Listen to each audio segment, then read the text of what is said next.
영화배우 같은 외모의 자동차 스피드를 즐기고 도박에 중독되었으며 나는 나를 파괴할 권리가 있다는 말을 한 프랑수아즈 사강.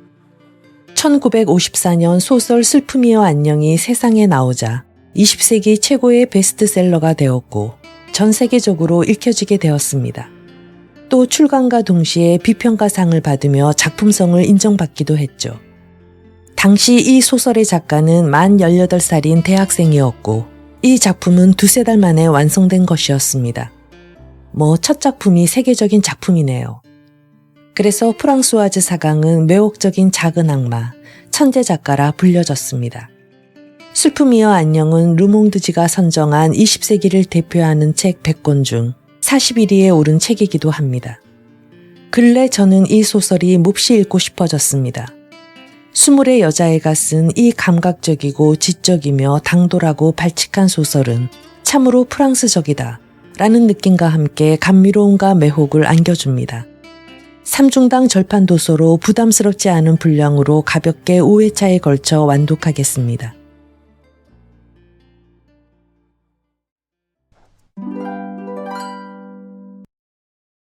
제1부 예기치 않은 방문. 그 나른함과 달콤함에서 벗어나지 못하는 이 낯선 감정을 슬픔이라고 하는 어마어마한 아름다운 이름으로 불러야 할 것인지 나는 주저하고 있다. 내가 거의 부끄러움을 느낄 정도로 그 감정은 너무나도 완벽하고 이기적이다. 반면 슬픔은 내게 언제나 고상한 것처럼 보였다. 나는 이제까지 나른함, 뉘우침, 그리고 드물게는 양심의 가책까지도 알고 있었는데 슬픔은 경험한 일이 없었던 것이다. 지금은 비단처럼 부드러운 그 무엇인가가 내 위에 도사리고 있어 신경에 거슬리고 나를 다른 사람들로부터 갈라놓는다. 그해 여름 나는 17살이었다. 그리고 나는 아주 행복했었다. 나 말고 아버지와 그 애인인 엘자가 있었다. 나는 이 부자연스러운 상황에 대해서 설명을 미리 해두지 않으면 안 되겠다. 아버지는 40살이고 15년째 호랍이었다. 아버지는 젊고 생활력이 강하고 앞날이 양양한 사나이였다. 그래서 나는 2년 전 기숙사를 나왔을 때도 아버지가 여자와 동거 생활을 하는 것을 이해할 수가 있었다. 그러나 아버지가 6개월마다 여자를 갈아치우는 것을 납득하기까지는 약간 오랜 시간이 걸렸다. 그러나 결국 아버지의 매력과 그 새롭고 안락한 생활에 내 기분은 길들여졌다. 아버지는 오입쟁이이고 유능한 사람이었으며 언제나 호기심이 왕성하면서도 실증을 잘 내며 그러면서도 여자에게는 인기가 있었다. 나는 아무 거리낌 없이 다정스럽게 아버지를 사랑할 수 있었다. 왜냐하면 아버지는 친절하고 명랑했으며 나에게 넘치는 애정을 갖고 있었고 용돈도 잘 주었기 때문이었다. 나는 아버지 이상으로 좋고 또 재미있는 친구를 상상할 수는 없었다. 그 여름이 시작될 무렵 아버지는 여름방학 동안 현재의 애인인 엘자와 함께 지내는 것이 싫은지 어떤지를 나에게 물을 만큼 세심한 분이었다. 나는 진정으로 찬성했다. 왜냐하면 아버지에겐 여자가 필요하다는 것을 알고 있었고 또 엘자가 우리들에게 방해가 되지 않을 것을 알고 있었기 때문이었다. 그녀는 키가 크고 붉은 머리의 여자로서 반은 상스럽고 반은 세속적인 쾌락을 즐기는 그런 사람이었다. 촬영장과 샹젤리제의 바에서 단역배우 노릇을 하기도 했다. 그녀는 상냥하고 단순했으며 주부가 되려는 엉뚱한 야심은 안 가졌다. 게다가 아버지와 나는 출발한다는 것에 열중하고 있었으므로 무슨 일이든 이 일을 내세울 겨를도 없었다. 아버지는 지중해 연안에 있는 외진 하얗고 널찍한 별장을 한 채 세냈는데 그것은 6월 첫 더위가 시작되면서부터 우리가 꿈에 그리던 그런 황홀한 집이었다. 이 집은 바다가 내려다 보이는 갑 위에 세워져 있었지만 소나무 숲 때문에 길에서는 보이지 않았다. 하나의 샛길이 파도가 좌우로 넘실대고 있는 붉고 거무죽죽한 바위에 둘러싸인 번쩍거리는 작은 만에 이르고 있었다. 처음 며칠 동안은 황홀할 뿐이었다. 우리들은 더위에 진저리를 치며 몇 시간이고 해변에서 보냈다. 우리들의 몸은 차차 건강한 황금빛으로 그을렀다. 엘자는 살이 빨갛게 벗겨져 몹시 괴로워했다. 아버지는 나오기 시작한 복부가 도난답지 못하다고 생각하여 얄궂은 다리 체조를 하고 있었다. 나는 아침부터 물속에 있었다. 차고 맑은 물속을 잠수해서 파리의 온갖 먼지, 온갖 그늘을 내 몸에서 씻어버리려고 마구 몸뚱이를 놀려 고달팠다.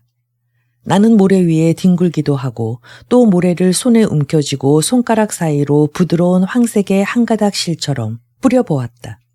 나는 그것이 시간의 흐름처럼 흘러 지나가 버린다고 자신에게 말해주었다. 그것은 아니한 느낌이었다. 아니한 것을 생각하는 것은 유쾌한 것이라고 자신에게 들려주었다. 여름인데 뭐. 엿새째 되던 날 나는 처음으로 시릴르를 보았다. 그는 해변을 끼고 요트를 타고 가다가 우리들의 작은만 앞에서 뒤집혔다. 나는 소지품을 주워 모으는 것을 도와주었다.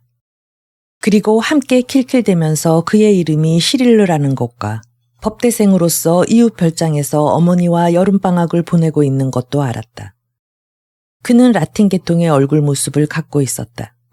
살갗이 검고 몹시 개방적인, 그러면서도 어딘가 균형이 잡히고 사람을 감싸주는 듯한 점이 내 마음에 들었다. 그때까지도 나는 난폭하고 자신만을 염두에 두고 있는, 특히 자기들의 청춘에 열중한 나머지 그 속에 숨겨진 자기들의 공허함에 대한 변명이나 비극의 테마를 찾아내려는 그런 대학생들을 피해왔다. 나는 청년들을 좋아하지 않았다. 나는 그들보다는 예의와 은근한 태도로 말을 걸어오는 아버지나 애인과 같은 부드러움을 보여주는 40대의 남자들, 즉 아버지의 친구들을 더 좋아했다. 하지만 시릴르는 내 마음에 들었다. 그는 키가 크고 때론 아름다웠는데 그 아름다움이란 어떤 신뢰감을 안겨주는 그런 아름다움이었다. 우리는 숙맥 같은 사람들과 자주 친하게 지내왔는데 그 시시한 것에 대해 아버지처럼은 혐오감을 느끼지 않는다 하더라도 나도 육체적인 매력이 결여된 사람들과 마주하면 일종의 거북스러움과 방심을 느끼곤 했었다. 남의 환심을 사지 못하는 것에 대한 그들의 체념은 내게는 천한 결점처럼 여겨지곤 했었다. 왜냐하면 환심을 사려는 것 외에 우리가 바라는 것이 무엇이겠는가. 나는 지금도 이 정복욕 뒤에 숨어 있는 것이 생활력의 과잉인지 쟁탈욕인지 혹은 자기 자신에 대해서 안심하고자 하는 은근하고 호젓한 그러면서도 뿌리 깊은 욕구인지 어떤지를 잘 모르겠다. 시릴르는 돌아갈 때 요트 조종법을 가르쳐주마고 제안했다. 나는 그에게 온통 마음을 빼앗겨서 저녁 식사를 들었다.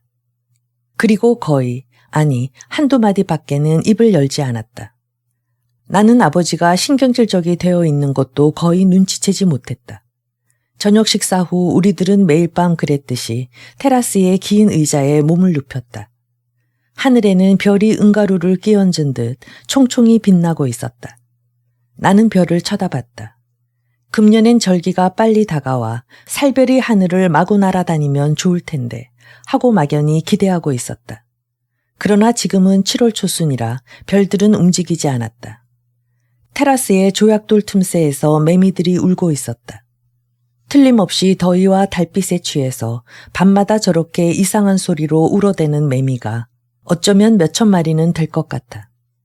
매미는 한쪽 날개를 다른 한쪽 날개에 비벼대는 것이라고 알고 있었지만 그러나 나는 그것이 꼭 발전기의 고양이의 목소리처럼 본능적인 목구멍에서 나오는 소리라고 믿고 싶었다. 나는 아주 흐뭇한 심정이었다. 작은 모래알들만이 내 스포츠 셔츠와 살갗 사이에서 기분 좋은 잠의 습격을 막아주고 있었다. 그때 아버지가 가벼운 헛기침을 하고는 침대 의자에서 상반신을 일으켰다.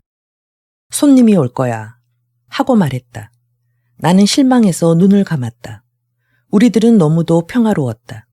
이런 상태가 더 계속될 수 없게 된 것이다. 누구예요? 빨리 말해요. 언제나 세속적인 쾌락을 열망하는 엘자가 말했다. 안느 라르상이야. 하고 아버지는 말했다. 그리고 내 쪽을 돌아봤다. 나는 놀란 나머지 어떻게 반응해야 좋을지 망설이며 아버지를 쳐다봤다. 안내에게 패션 콜렉션 때문에 너무 피로해지면 오지 않겠느냐고 말을 해보았거든. 그랬더니 뭐 온다나. 나는 이 일은 조금도 생각해보지 못한 일이었다. 안느 라르상은 죽은 어머니의 오랜 친구로 아버지와는 거의 교제가 없는 사이였다. 하지만 2년 전에 내가 기숙사를 나왔을 때 아버지는 매우 곤란해하며 나를 그녀한테 보냈다.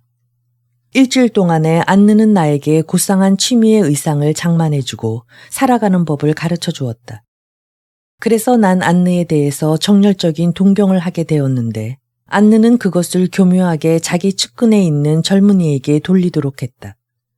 따라서 나의 맨 처음의 멋과 최초의 사랑의 유희는 안느 덕택이었다. 그래서 나는 매우 고맙게 여기고 있었다. 안느는 42살이었지만 대단히 매력적이고 매우 세련된 여자로서 교만하여 인생에 피로해진 냉담한 아름다운 얼굴을 갖고 있었다. 구태여 말한다면 그녀의 쌀쌀함이 단 하나의 결점이라 해도 좋았다. 그녀는 애교가 있음과 동시에 차가웠다. 일관된 의지와 두렵게 만드는 마음의 잔잔함이 그녀의 온몸에 스며 있었다. 이혼해서 자유로웠음에도 불구하고 애인이 있다는 소문은 듣지 못했으며 게다가 우리들이 사귀는 부류의 사람들과도 교제하고 있지 않았다. 그녀는 고상하고 머리가 좋은 사려 깊은 사람들만 사귀었다. 그러나 우리 주위에는 다만 아버지가 바라는 것과 같이 미모에다 재미있고 떠들썩하게 술이나 마시는 사람들 뿐이었다. 아마 안느는 우리들이 주로 장난과 쓸데없는 일로 해서 시간을 보내고 있는 것을 상당히 경멸하고 있었으리라 추측된다. 왜냐하면 안느는 무절제한 생활은 경멸하고 있었으니까. 안느는 양재, 아버지는 광고 관련 일을 하고 있었다. 사업상의 만찬에 어머니의 추억, 나의 노력 등등이 우리들을 맺어주는 유일한 것이었다. 왜냐하면 안느가 두렵긴 했어도 나는 안느를 몹시 존경하고 있었으므로. 하여튼 엘자의 존재와 안느의 교육에 관한 의견을 동시에 생각해보면 이 갑작스런 방문은 아무래도 꺼림칙한 사건처럼 생각되었다. 엘자는 안느의 사회적 지위에 대해 꼬치꼬치 캐어 물은 다음 마침내 잠자러 올라가 버렸다. 나는 아버지와 단둘이 남았다. 나는 아버지의 발밑에 있는 돌계단에 가서 앉았다. 아버지는 몸을 구부리고 두 손을 내 어깨 위에 얹었다. 어째서 그렇게도 기운이 없니? 내 귀여운 아가씨야. 너는 마치 어린 들고양이 같구나. 나는 조금 튼튼하고 예쁜 블론드의 딸을 갖고 싶은 거야. 약간 도자기 같은 눈을 가진. 그리고 그런 건 문제가 아니에요. 하고 나는 말했다. 어째서 안느를 불렀죠? 그리고 어째서 그분이 승낙했을까요? 너의 늙은 아버지를 만나기 위해서인지도 모르지. 그런 일도 있을 수 있으니까. 하지만 아버진 안느의 흥미를 끌만한 타입의 남성은 아니에요. 하고 나는 말했다. 왜냐하면 그녀는 두뇌가 지나치게 좋고 그리고 또 너무 도도해요. 그런데 엘자는 어떻죠? 아버지는 엘자 문제를 생각해 보셨어요? 안느와 엘자의 대화를 상상해 보셨어요? 나는 상상도 못하겠어요. 그것은 생각 못했다. 하고 아버지는 솔직히 시인했다. 그렇지. 정말 끔찍한 일인걸.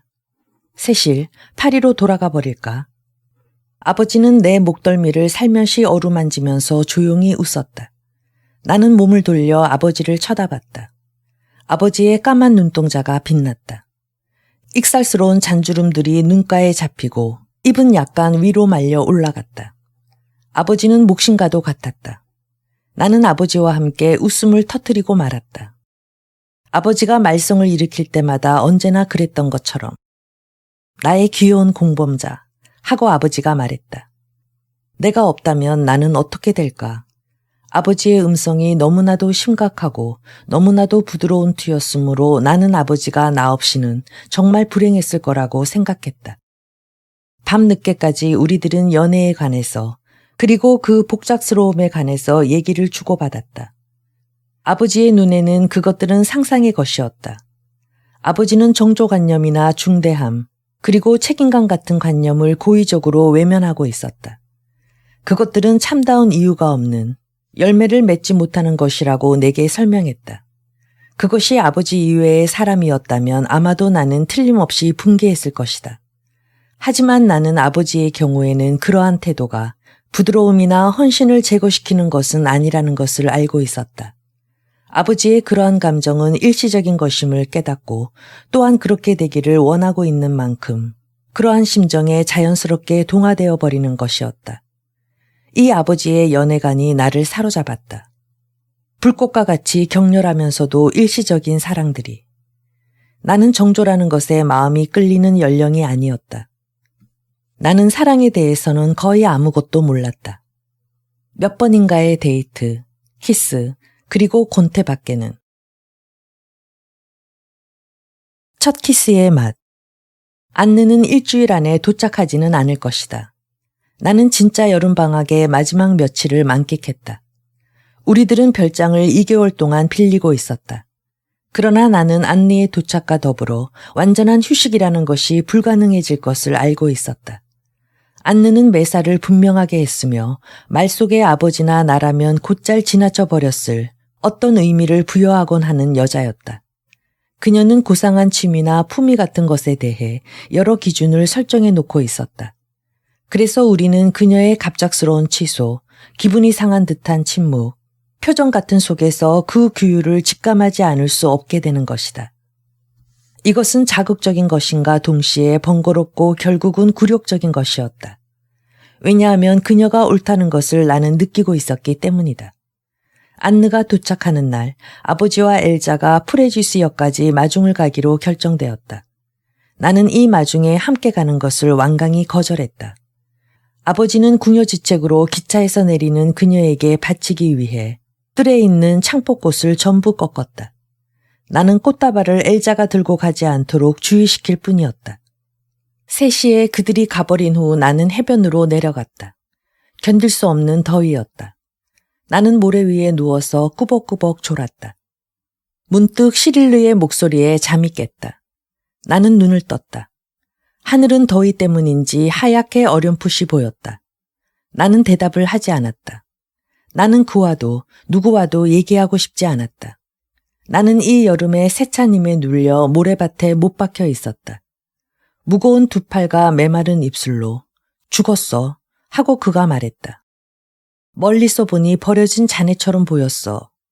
나는 미소 지었다. 시릴르는 내 곁에 앉았다. 내 심장은 거칠게 남몰래 파도치기 시작했다. 왜냐하면 그가 움직인 찰나 그의 손이 내 어깨를 가볍게 스쳤기 때문이었다. 지난주에는 멋진 해군 훈련처럼 우리들은 여러 번 서로 얽힌 채 물속 깊이 가라앉기도 했지만 나는 아무 동요도 느끼지 못했었다. 그런데 오늘은 이 더위가, 반수면 상태가, 이 어설픈 몸짓이 내 마음속에 있는 무엇인가를 조용히 찢어놓았던 것이다. 나는 시릴르 쪽으로 얼굴을 돌렸다. 그는 나를 쳐다보고 있었다. 나는 시릴르를 의식하기 시작했다. 그는 나이에 비해서 남달리 균형이 잡혀있고 착실했다. 따라서 우리들의 상태, 이 기묘한 새 식구가 그를 의아하게 했다. 그는 너무 점잖거나 너무 소심해서 그런 얘기를 내게 하지 않았지만 난 그가 아버지에게 던지는 곁눈질 속에서 그렇게 느꼈다. 시릴르는 내가 고민하고 있을 것을 바랐으리라. 하지만 나는 고민하고 있지 않았다. 지금 단 한 가지 나를 괴롭히고 있는 것은 그의 시선과 내 심장의 강한 고동이었다. 시릴르는 내 위에 몸을 숙였다. 나는 이 주일의 며칠 동안의 시릴르에게서 느꼈던 신뢰감과 침착성을 기억해냈다. 그리고 이 시무룩하고도 약간 둔감한 입술이 다가오는 것을 유감스럽게 생각했다. 시릴, 우리는 그처럼 행복했었는데 하고 나는 말했다. 그는 나에게 부드럽게 키스했다. 나는 하늘을 바라보았다. 그러고 나서 나는 꼭 감은 눈꺼풀 밑에서 번뜩이는 빨간 빛밖에 보지 못했다. 더위, 현기증, 첫 키스의 맛. 한숨 속에 몇 분인가가 지났다. 자동차의 클렉션이 우리를 황망히 떼놓았다. 나는 아무 말도 하지 않고 시릴로와 떨어져 집 쪽으로 올라갔다. 이 빠른 동작이 나를 놀라게 했다. 안느의 기차가 벌써 도착했을 리는 없었다. 그런데도 불구하고 나는 자동차에서 내려서 테라스 위에 서 있는 안느를 발견했다. 이 집은 잠자는 숲속의 미녀의 집인가요? 하고 그녀가 말했다. 몹시 그을렀네요, 세실. 만나보게 되어서 기뻐요. 저도요. 하고 나는 말했다. 그런데 파리에서 오셨어요? 자동차로 오고 싶었어. 덕분에 난 아주 피곤해졌어요. 나는 안느를 그녀의 방으로 안내했다. 나는 시릴르의 배가 보이지 않을까 하는 희망을 갖고 창문을 열었지만 이미 보이지 않았다. 안느는 침대 위에 걸터 앉았다. 나는 그녀의 눈가에서 작은 그늘을 발견했다. 이 별장은 훌륭하군요. 하고 안느는 중얼거렸다. 아버지는 어디 계시죠? 아버지는 엘자와 함께 아주머니를 마중하러 역에 가셨어요. 나는 슈트케이스를 의자 뒤에 놓았다. 그리고 안느 쪽을 돌아보았다. 순간 나는 충격을 받았다. 그녀의 얼굴이 갑자기 일그러지고 입술이 떨리고 있었기 때문이었다. 엘자 마켄볼. 아버지가 엘자 마켄볼을 이곳에 데리고 와 계세요. 나는 무엇라 대답해야 좋을지 몰랐다. 나는 놀라서 안느를 쳐다봤다. 언제나 보아온 매우 침착하고 냉정하기만 하던 그 얼굴이 내 눈앞에서 이렇게 변모할 줄이야. 안느는 나 있는 쪽을 뚫어져라 쳐다보고 있었지만 그 눈길은 내 말들이 그녀에게 던져준 어떤 이미지를 보고 있었다. 그녀는 마침내 내가 보였던지 얼굴을 돌렸다. 내가 미리 알렸어야 했던 건데 하고 그녀가 말했다. 하지만 너무 서둘러 떠났어요. 몹시 피곤해 있었기 때문에. 그런데 지금 하고 나는 기계적으로 이어서 말했다. 지금이 어쨌다는 거죠? 하고 그녀는 말했다. 그녀의 시선은 의아해하면서도 경멸하는 듯했다. 이미 아무 일도 없었던 것처럼 보였다. 지금 아주머니가 도착하셨기 때문에 하고 나는 두 손을 비비면서 바보처럼 말했다. 전 아주머니가 오신 걸 몹시 기뻐하고 있어요. 아래층에서 기다리고 있겠어요. 만일 무엇인가 마시고 싶으시면 홈바는 나무랄 데가 없거든요. 나는 횡설수설하면서 방을 나왔다. 그리고 혼란스러운 머리로 계단을 내려갔다. 그 얼굴, 그 허둥대던 음성, 그 실망은 무엇 때문일까? 나는 데크체어에 주저앉아 눈을 감았다. 나는 안느의 엄격하고 온갖 신뢰감을 불러일으키는 얼굴 모습을 되새겨보려고 했다. 빈정대면서도 자신이 있고 또 권위가 나타나 있던 그 상처받은 얼굴을 발견한 것은 나를 감동시키는 동시에 짜증나게 했다. 안느는 아버지를 사랑하고 있는 것일까? 그녀가 아버지를 사랑한다는 것이 가능할까? 아버지가 갖고 있는 그 어느 것도 안느의 취미에 맞는 게 없었다. 아버지는 나약하고 돈 안 갖고 때로는 줏대도 없었다. 그러니까 그것은 단순히 여행의 필요였는지 아니면 도덕적인 붕괴가 아니었을까? 나는 가지가지 가설을 세우는데 1시간을 소비했다. 5시에 아버지는 엘자와 함께 돌아왔다. 나는 아버지가 자동차에서 내리는 것을 바라보았다. 나는 안느가 아버지를 사랑할 수 있는 가능성이 있나 없나를 알아보려고 했다. 아버지는 머리를 뒤로 약간 젖히고 빠른 걸음으로 내 쪽으로 걸어왔다. 아버지는 미소를 지어 보였다. 나는 안느가 아버지를 사랑하고 있다는 것, 그리고 누구나 아버지를 사랑할 수 있다는 것이 매우 가능한 일이라고 생각했다. 안느는 오지 않았어. 하고 아버지가 나에게 외쳤다. 순간구에서 떨어진 것이 아니었으면 좋겠다. 그녀는 자기 방에 있어요. 하고 나는 말했다. 안느는 자동차로 왔어요. 정말이냐? 그거 멋진데. 어서 꽃다발을 위층으로 가져가거라. 어머, 저에게 꽃다발까지 주시는 거예요. 하는 안느의 목소리가 들렸다. 친절하시네요. 그녀는 먼 거리를 여행한 사람답지 않게 단정한 옷차림에 미소를 머금고 아버지와 만나기 위해 천천히 계단을 내려왔다. 나는 그녀가 자동차 소리를 듣고서 내려왔다는 것과 나와 얘기를 나누고 싶어 했더라면 좀 더 빨리 내려올 수도 있었을 텐데 하는 섭섭한 생각을 하기도 했다. 내가 실패한 바칼로레아에 관해서 이야기를 나누었어도 좋았을 텐데 이 마지막 생각이 나를 위로해 주었다. 아버지는 급히 다가가서 안느의 손에 키스했다. 플랫폼에서 이 꽃다발을 안고 바보 같은 웃음을 띠고 15분이나 서성거렸다오. 하지만 참 잘됐소. 당신이 와줘서. 엘자 마켄블을 아시죠? 나는 눈길을 외면했다. 우리들은 서로 만난 적이 있을 거예요. 안느는 매우 상냥하게 말했다. 마련해 주신 제 방이 참 멋져요. 초대해 주셔서 정말 감사해요. 레이몽, 전 고단에 죽을 지경이에요. 아버지는 신이 나 있었다. 아버지가 보기엔 만사가 순조롭기만 했다. 아버지는 우스갯소리를 떠벌리기도 하고 술병 마개를 따기도 했다. 그렇지만 나는 정열적인 시릴르의 얼굴과 안느의 얼굴, 이 두 얼굴을 차례차례로 떠올려 보았다. 그리고 나는 아버지가 말한 것처럼 과연 여름방학을 그렇게 간단하게 보낼 수 있을까 하고 생각해 보았다. 이 최초의 저녁 식사는 말할 수 없이 즐거웠다. 아버지와 안느는 많지는 않지만 그들이 함께 아는 몇 사람들에 관해서 이야기를 나누었다. 나는 안느가 아버지의 공동 출자자는 어딘가 모자라는 사람이라고 말할 때까지는 몹시 즐거웠다. 그 사람은 술고래였지만 친절했으며 아버지와 나로서는 잊을 수 없는 수많은 만찬을 함께했던 사이였다. 나는 항의를 했다. 롱바르는 재밌는 분이에요. 안느 아주머니. 그분은 아주 명랑해요. 물론 그렇기는 하지만 그분은 어딘가 모자라는 데가 있다고 생각하지 않아요. 그리고 그 유머만 하더라도 그분이 일반적인 지성인이 갖는 그 특유한 틀을 지니고 있지 않을진 모르지만 하지만 그녀는 너그러운 말투로 내 말을 가로막았다. 세실이 말하는 지성인의 틀이란 단지 지성인의 연령을 가리키는 것이겠지. 그녀의 간결하고도 결정적인 표현이 나를 매혹시켰다. 어떤 표현들은 완전히 이해하지는 못했어도 나를 감탄케 하는 어떤 지적이고 세련된 분위기를 느끼게 했다. 이 우회적인 표현은 내게 조그만 노트와 연필을 갖고 싶은 심정을 불러일으켰다. 나는 그런 생각을 안느에게 말했다. 아버지는 웃음을 터뜨렸다. 다행히도 너는 원망하고 있진 않구나. 나는 원망할 수가 없었다. 왜냐하면 안느에겐 아기가 없었기 때문이다. 나는 그녀가 너무나도 지나치게 무관심하다고 느꼈다. 그녀의 판단은 아기에서 우러나오는 날카로움이나 정확성은 갖고 있지 않았다. 다만 그 판단들은 너무나도 분명한 것이었을 뿐이다.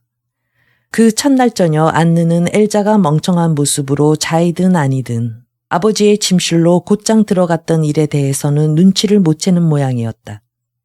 안느는 그녀의 새 의상 중에 하나인 스웨터를 나에게 선물로 주었는데 내겐 고마움을 표시할 기회는 주지 않았다. 감사의 표시는 오히려 안느를 귀찮게 만들고 그리고 또한 나 역시 감사의 말로서만 결코 자신의 감격을 충분히 표현하지 못하는 만큼 애써 쓸모없는 노력을 하지는 않았다. 난 저 엘자가 몹시 귀여운 여자라고 여겨져요. 하고 내가 방을 나가기 전에 안느가 말했다. 안느는 미소도 짓지 않고 내 눈을 물끄러미 쳐다보았다. 그녀는 내 마음속에서 그녀가 파괴해버리지 않으면 안 될 어떤 상념을 찾고 있었다. 나는 얼마 전에 그녀의 반응을 잊어버리지 않으면 안 되었다. 네, 매력이 있는, 몹시 인상이 좋은. 나는 더듬거렸다. 그녀는 웃기 시작했다. 그래서 나는 안절부절 마음을 끓이면서 자러 갔다. 나는 어쩌면 계집애들과 칸느에서 춤을 추고 있을지도 모르는 시릴르를 꿈꾸면서 잠이 들었다. 나는 바다의 존재, 끊임없는 그 리듬과 태양이 있다는 중요한 것을 잊어버리고 있었다. 아니, 잊어버리지 않으면 안 되게 되었던 것을 깨달았다.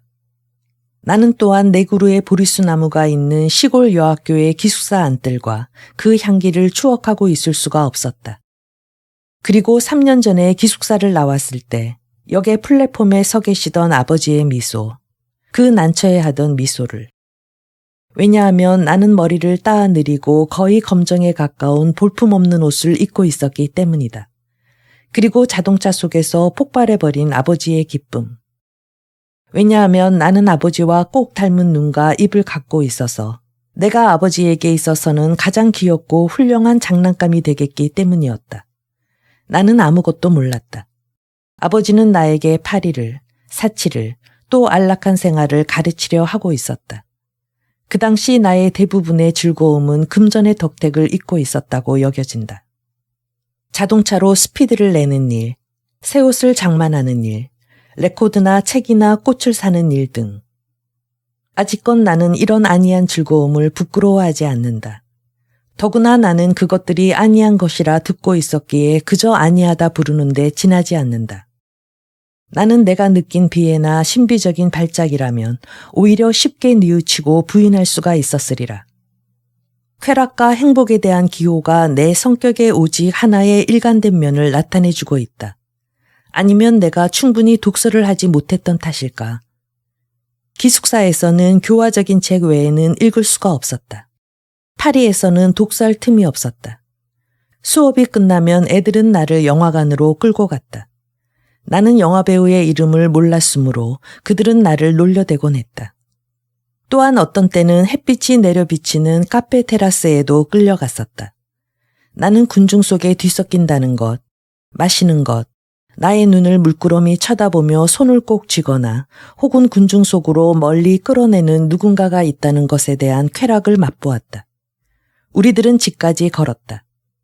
그곳에서 그는 문 아래서 나를 끌어당겨서 키스했다. 나는 키스의 쾌락을 알았다. 나는 이 같은 추억에 이름은 붙이지 않는다. 장, 위벨, 자크. 모든 소녀들에게 흔한 이름들이다. 밤이면 나는 어른이 되어서 아버지와 함께 아무 관심도 없는 야회에 나갔다. 거기에서 나는 즐거웠으며 또한 나의 덕분에 사람들을 즐겁게도 했다.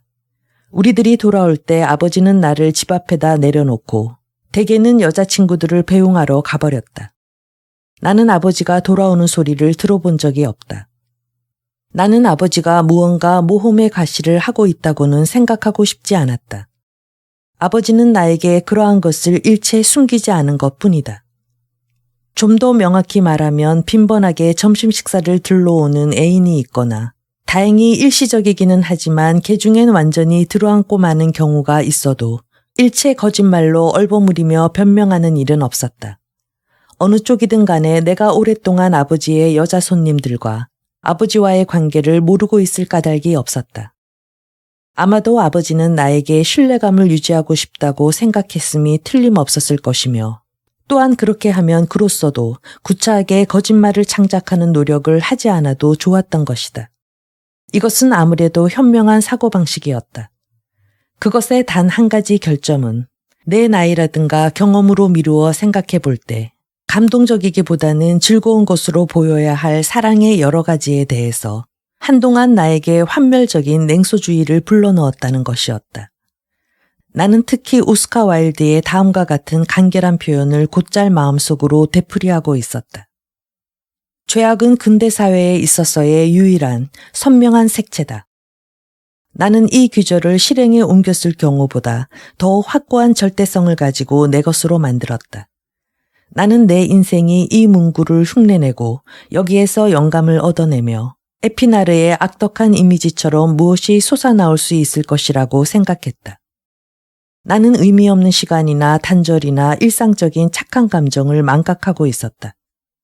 관념적으로 나는 저열하고 파렴치한 인생을 계획하고 있었던 것이다. 아름다운 유혹자. 이튿날 아침 나는 침대 가득히 들이비치고 있는 태양의 뜨거운 열기 때문에 잠이 깼다.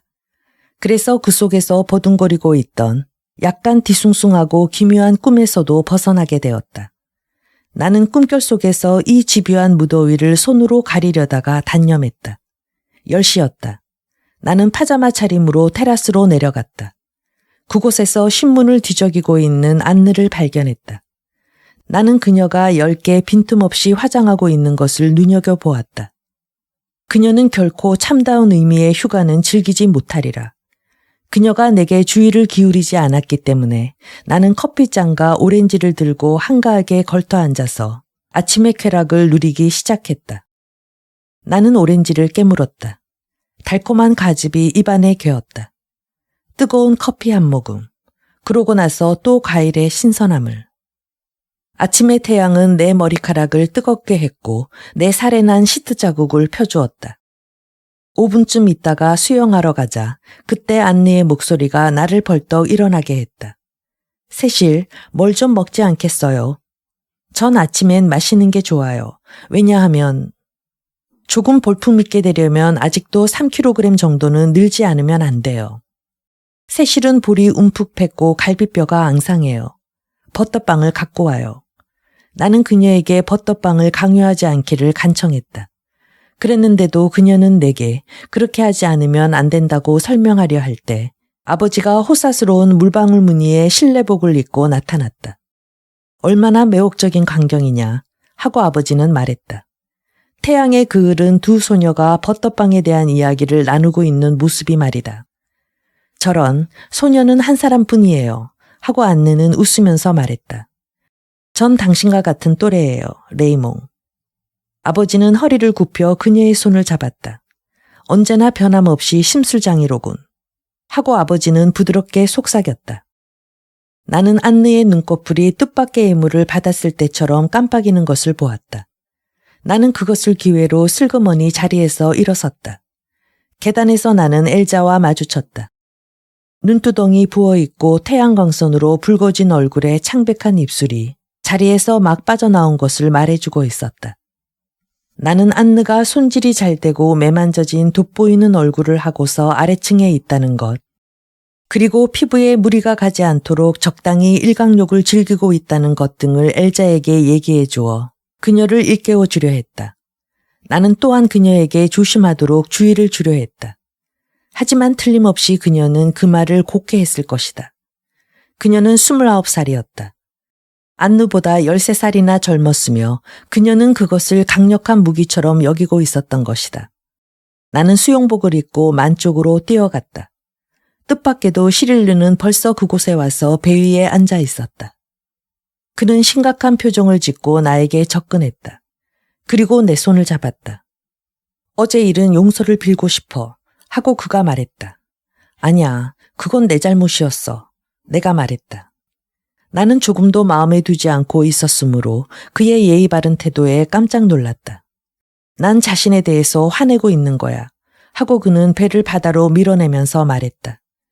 별말을 다 하는군 하고 나는 쾌활하게 대꾸했다. 아니야. 나는 이미 배에 타고 있었다.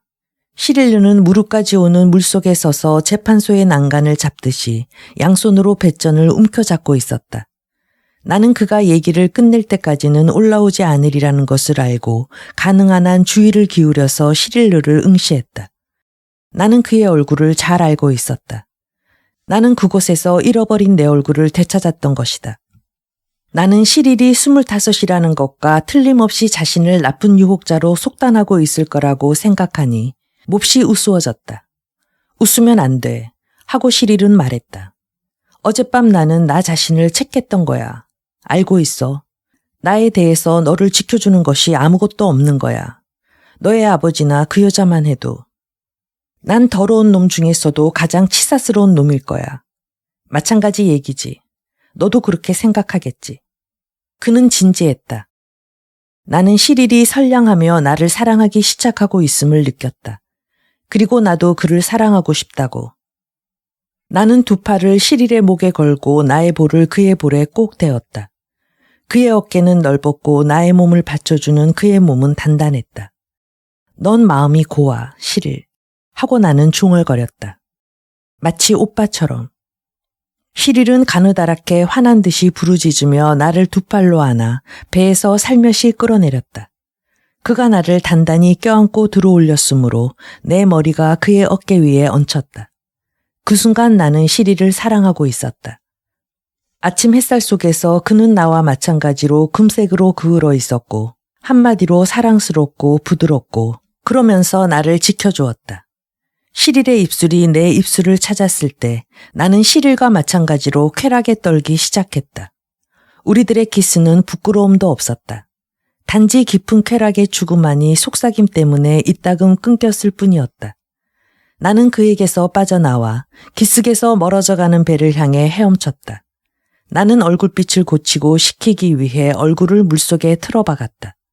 물은 녹색이었다. 나는 행복과 더할 나위 없는 평화스러움을 느꼈다. 11시 반에 시릴은 돌아갔고 아버지와 그 여인들이 샛길에 나타났다. 아버지는 두 사람 사이를 걸으면서 그녀들을 붙잡아 주었는데 아버지다운 자연스러운 몸짓으로 우아하게 차례차례 손을 내밀었다. 안느는 실내복 가운을 걸치고 있었다. 그녀는 우리들의 시선 앞에서 태연히 그것을 벗고 누웠다. 가느다란 허리, 날씬한 다리, 그녀에겐 조금도 시든 데가 없었다. 그것은 분명 단연간의 손질과 주의의 결과였는지도 모른다. 나는 눈썹을 치켜 올리며 나도 모르게 아버지에게 찬동의 눈초리를 돌렸다. 몹시 놀라운 것은 아버지는 동의의 눈짓을 보내는 대신에 눈을 감았다. 엘자는 가엾게도 비참한 상태로 온 몸뚱이를 기름으로 뒤범벅을 만들고 있었다. 아버지가 엘자에게 실증을 느끼는 데는 일주일도 걸리지 않으리라. 그때 안느가 내 쪽으로 고개를 돌렸다. 세실, 이곳에선 어째서 그렇게 빨리 일어나지? 파리에선 한낮까지 침대에 누워있더니. 공부할 게 많았기 때문이죠 뭐. 하고 나는 말했다. 그렇기 때문에 일어날 수가 없었어요. 그녀는 미소 짓지 않았다. 그녀는 정말로 웃고 싶지 않을 때는 웃지 않았다. 누구나 그렇듯이 예의로 마지못해 웃어주는 법이 결코 없었다. 그러면 시험은 미끄러졌어요. 하고 나는 쾌활하게 말했다. 깨끗하게 미끄러졌지 뭐예요. 10월엔 꼭 합격해야만 해요. 왜? 하고 아버지가 끼어들었다. 난 졸업장 같은 건 한 번도 받은 일이 없어. 그래도 난 호화스러운 생활을 누리고 있잖아. 당신은 처음부터 재산이 좀 있었으니까요. 하고 안느가 대받았다. 내 딸은 언제라도 생활을 도와줄 사나이들을 찾아낼 수 있어. 아버지는 태연히 그렇게 말했다. 엘자는 웃기 시작했지만 우리들 세 사람의 시선과 마주치자 웃음을 그쳤다. 세실은 공부해야만 해요. 이번 여름방학에. 안느는 이야기를 끝맺으려고 눈을 감으면서 이렇게 말했다. 나는 아버지에게 절망적인 시선을 보냈다. 아버지는 어색한 듯한 엷은 미소로 내게 답했다. 나는 눈에 확 들어오게 검은 선이 그어진 베르그송의 작품 앞에 있는 것 같이 여겨졌다. 그리고 저 아래에서는 시릴의 웃음소리가. 이런 생각이 나를 몸서리치게 만들었다. 나는 안느 곁으로 기어가서 낮은 목소리로 그녀를 불렀다. 그녀는 눈을 떴다. 나는 걱정스러운 듯한, 애원하는 듯한, 그뿐 아니라 가로한 인텔리와 같은 얼굴 표정이 되도록 뺨을 푹 패게 하고 그녀를 내려다보았다. 안느 아주머니, 하고 나는 말했다. 저에게 그것을 시키지는 않으시겠죠. 이 더위에 시험 공부를 시키다니. 이번 휴가는 내게 많은 도움이 될지도 모르는데. 그녀는 한순간 나를 물끄러미 쳐다보더니 이내 고개를 돌리면서 의미심장한 미소를 지었다. 세실에게 그것을 시키지 않을 수는 없을 거야. 내가 말한 것처럼 이 더위 속에서도 말이야. 하지만 넌 틀림없이 이틀 이상은 나를 원망하지 않게 될 거야. 왜냐고? 난 너를 잘 알고 있으니까. 그리고 꼭 시험에 합격할 거야. 하지만 아무래도 그것에 익숙해질 수 없는 것도 많은 거려. 하고 나는 웃지도 않고 말했다. 그녀는 내게 달래는 듯 하면서도 거만스런 시선을 힐끗 던졌다. 나는 근심으로 가슴이 가득 차서 다시 모래 위에 누워버렸다. 엘자가 남프랑스 해안의 축제에 대해서 큰 소리로 짓거리기 시작했다. 하지만 아버지는 듣고 있지 않았다. 그들의 몸이 이루고 있는 삼각형의 정점에 있었던 아버지는 이미 내가 익히 본 일이 있는 그 대담하고 꼼짝 않는 시선을 안느의 옆모습과 어깨로 보내고 있었다. 아버지의 손이 조용히 규칙적이며 실증을 모르는 동작으로 모래 위에서 펴졌다간 오므라들곤 했다. 나는 바다를 향해 달렸다. 우리가 누릴 수 있을지도 모르는, 어쩌면 누릴 수 없을지도 모르는 휴가를 아쉬워하면서 바닷속으로 뛰어들었다. 우리들은 드라마의 온갖 요소를 갖고 있었다. 도난, 고급 창녀, 그리고 이지적인 여인. 나는 바다 깊숙이에서 보랏빛과 장밋빛이 감도는 예쁜 조개 껍데기를 발견했다. 나는 그것을 줍기 위해서 물속을 기어다녔다. 나는 점심 식사 때까지 아주 부드럽게 다른 그 조가비를 손에 쥐고 있었다. 나는 그것을 행복의 마스코트로서 여름 내 버리지 않으리라 생각했다. 나는 왜 모든 것을 잃어버리듯이 이것은 잃어버리지 않았는지 알 수가 없다. 이 붉고 미지근한 조가비는 오늘도 내 손 안에 있어 나를 울리게 한다.